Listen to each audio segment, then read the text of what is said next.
Hey, well, Hippy Trev here. So it's part two of this minuscule D9 build that I thought was going to be as big as that. Ended up being as tiny as that. But anyway, so where we're up to, so I worked till about 9 o'clock, 9:30 last night. Got the outer structure. So there's no motor in this model. It's just outer shell with nothing in there at all. It's very disappointing. At the moment it's held together with rubber bands because there's got to be a pin go here in the model, at the bottom of the model, otherwise this all falls out. I have put a little bit of paint on, as you can tell. I've painted a little bit of the rams. I was going to paint them orange. A little bit of paint in there. A little bit of paint there, I can't help myself. So the next stage is I have some outer plates that have to come on, which is these ones here. I don't know if you can actually see very well. No, shadows. I've got some outer plates that have to go on next, which hopefully will hold all the back ripper gear on, because the minute I pull this lacquer band off, these all fall off because they're not to be glued. There is movement there, like that. But what happens is the bottom pins fall out and everything just falls apart. So there's some covers to go on here, there's some pins to go on there, and some covers that I've got to get on to hold all the ripper assembly on board, and then it's on with the next stage of the build. So anyway, just a short vid where I'm at stage 2, or what I call day 2. I'm going to get into it now and see how much I can get built today. So we'll catch you when there's a bit more of the build done. Later. Okay, well, so it's yet another day. I put in a lot of hours yesterday and pretty much wrapped up at about 9 o'clock last night because it just got too cold to work on it. So where did we get to? So firstly, let's give some bit of light. So firstly, I got all the rippers set up and done. I did have to hold them together with rubber band for a while, but got them all done. And they do actually move if you hold it, but because a couple of the hydraulic cylinders there, they do actually move, and I'm not going to try and do that one-handed. So spent quite a few hours on this yesterday and got down to a fair bit of the cab done. And the Dozer's not really meant to be painted, but well, you guys know me, I paint everything, I can't help myself. So I put a fair few hours in the cab yesterday, and as you people know, when it comes to building models, that most of the time is either waiting for glue to set and dry, or when you put your paint on, you have to wait for your paint to dry. Now I've painted the interior green because it's probably about the brightest colour I had, and I didn't have any white. So this is the interior. Now this door actually works, not very well, but the door actually works. I've left the roof and the rest of the sides off because I wanted to give you a bit of a look inside the cab before I seal it all up. So there's definitely quite a few hours of work there, and as you can see, there's paint coming off in a lot of spots, and we're going to make it look like a bit of a used Dozer instead of like a brand new one off the shelf. So I'm not really sure whether I'm going to rust up the blade. I've seen a few videos on people how they rust all their blades up and rust up the tracks and so forth, so I'm not sure how I'm going to go with that on the exterior, but at the moment I'm just putting it together. And with this one, it's just all shell, as I said earlier. There's no motor in there, there's no gearbox, there's no transmission or anything. So, and this is my total workstation, this one little table here.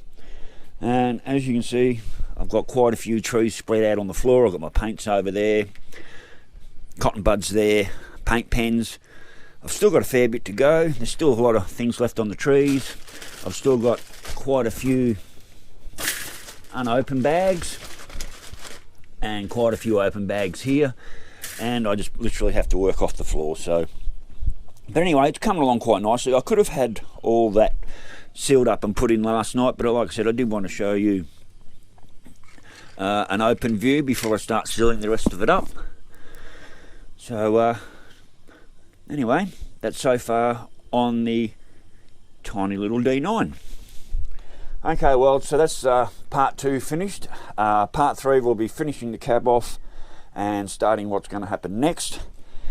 And as I also said, the instructions aren't always the easiest to follow, and the guy who bought this model, he went through and highlighted everything. I have no idea why he's done that, but anyway, he's gone through and highlighted everything. And when putting the cab together, it shows you how to build all your doors and windows, but it got to this part here, and it didn't show you how to, there's the rest of the cab around the other side there.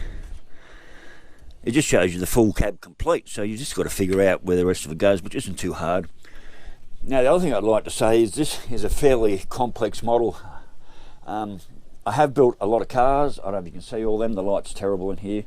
But I bought a lot of cars, motorbikes, done my trucks. I don't know if you can see that either, my light's terrible, sorry people.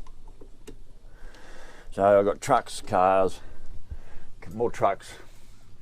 The very first army tank I built in a lot of time, which I made an absolute mess of. And then of course I've got the big King Tiger up there, which was the most complex model I have ever built in my life, with over 600 plus parts. And this one's getting fairly complex too, with a lot of parts, and you have to jump from tree to tree to tree. Like, you have to put one little section together like that. You need to have 4 or 5 different trees out, one part off that tree, 4 parts off that. So it's a very complex and fairly intense model. I'm sort of at the point now where I probably can't go back and build a car anymore, because after you've built, like, well, how many cars have I done? 1, 2, 3, 4, 5, 6, 7, 8. I've done 8 cars, 3 trucks, or actually 4 cars in counting that one there. They're actually boring now. It's all the same thing over and over. There's not much to those kits as far as like Revell and AMT or AMP kits there. Sort of fairly straightforward. And after I did that King Tiger Porsche Tarrant model, it's just like I need to go to the next level as far as models. So even though this is only a tiny model, it is still quite complex. There's quite a lot of pieces, and you really have to take your time in installing every part. It's just not like I can bang one of these cars out in about, look, it usually takes me about a week, but I sort of got it down. A good quality model builder could bang out one of these cars within a day, quite easily. Paint and everything done all within a day, the way they do it. For me, I'm a little bit slower than that, but when you come to things like my big Dozer model up here, that was fairly good. But like your basic trucks and that, they're pretty easy. They're easy to put together. Where the skill level, even though my skill is quite crap, the skill level when you get into these sort of models where you've got multiple trees you've got to work off at the same time, and there is just quite a lot of pieces and so forth and fiddly bits. I'm really not sure what my next model is going to be. I would like to do a low loader and a truck just to put the Dozer on. I would like to do another low loader and maybe a truck. This is 1/35th scale I'm working on at the moment. I normally work 1/25th. So whether I can get a 1/35th scale model loader and truck, which I don't really want to do that small. So as far as models, I'm not really sure what I'm going to do next, unless I can find a car that absolutely inspires me, like I'd really want to do that particular car. It'd have to be something pretty bloody special. Mind you, I'm rambling on a bit here, but this one that Paul, Riding Ruby, now there's a guy I should follow on YouTube, Riding Ruby, Paul. This guy sent me this model from America, and it's the American version of Daz's boot. Well, American version of the boat, and I was just so rapt to get that.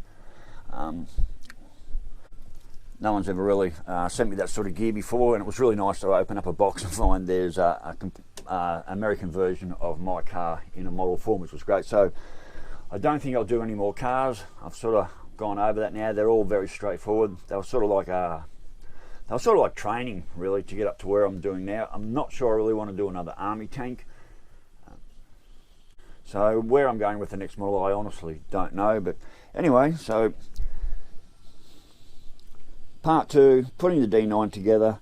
It's rainy and cloudy and quite crappy outside, so I'm going to turn on the light and put a few more hours into this model today, and we'll catch you on part 3. So, rightio, see you later, worlds.